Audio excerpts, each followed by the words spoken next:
Hazreti Hüseyin'le elveda, elveda Zeynep, Zeynep elveda, elveda, elveda, elveda Zeynep, Zeynep elveda, elveda, elveda. Hüseyin'le birebir karşılaşmaya cesaret edemiyorlar. Neticede peygamber çocuğudur. Çin yavrusu gibi kaçıyorlar. Komutan sinirlenir artık. Bitirir işi. İmam da Fırat'a kadar gidiyor.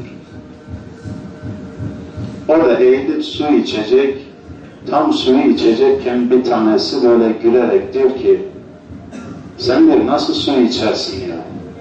Senin diyor çadırlarını yağmalıyorlar. Çocukların, kızların diyor şimdi ne halde?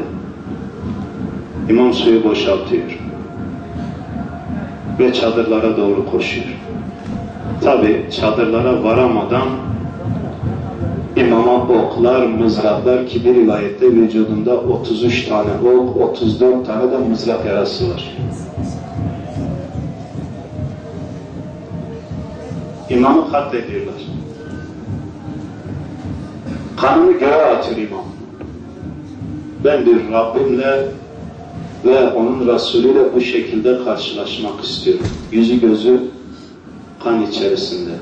La havle ve la kuvvete illa billahil aliyyil azim. Bismillahi ve billahi ala milleti Resulillah diyor ve İmam Hüseyin düşüyor.